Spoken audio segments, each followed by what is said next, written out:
دوري الروز بس عندك عكسوا هنيك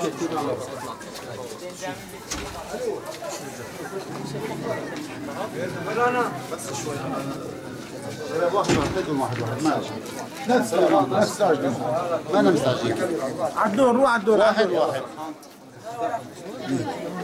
لا الاحمر بارو كيدي ولا لا عندي ما كيدي ولا خلاص واقف على دورك واقف على دورك لا تستعجل كل العالم واقف على دورك 5 دقائق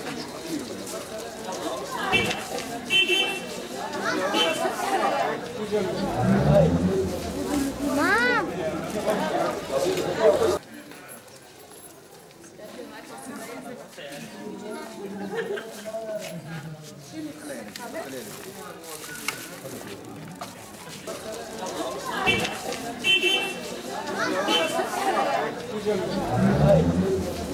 مام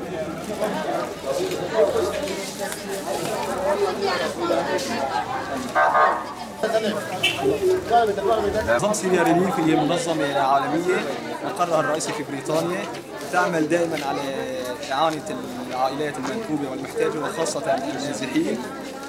تقصدنا حي الشيخ مقصود باحتواء على كم هائل من العائلات النازحة والمحتاجة.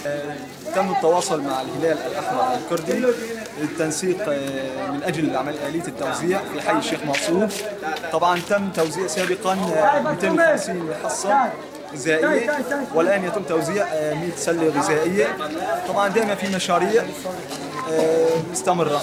السلة الغذائية على سكر 2 كيلو، رز 2 كيلو، برغل 2 كيلو، زيت زيتون 1 لتر، زيت نباتي 1 لتر، زعتر نصف كيلو، دبس بندورة 1 كيلو، مربى تين 1 كيلو، حلاوي 1 كيلو، شاي نصف كيلو، حمص 1 كيلو، عدس 1 كيلو، سمنة 1 كيلو. التواصل مستمر مع الكادر موجود بالهلال الأحمر لاستمرار في عملية توزيع ودعم العائلات النازحة والمحتاجة. نحن عضو في الهلال الأحمر الكردي في الشيخ مقصود، نسقنا مع جمعية سيريا ريلايف ووزعنا هلا يعني طلعنا على البيوت للعائلات المحتاجة 50 حصة على البيوت، ووزعنا قدام مكتب الهلال الأحمر الكردي 50 حصة كمان. طلعنا قبل بيوم درنا على البيوت وشفنا العائلات الفقيرة والمحتاجة. صار في عائلات يعني فقيرة بس حصص كافية ما عم تجي. طبعا رح نغطي الشيخ مقصود كلياتها بالمعونة وإن شاء الله ما رح يضل حدا محتاج.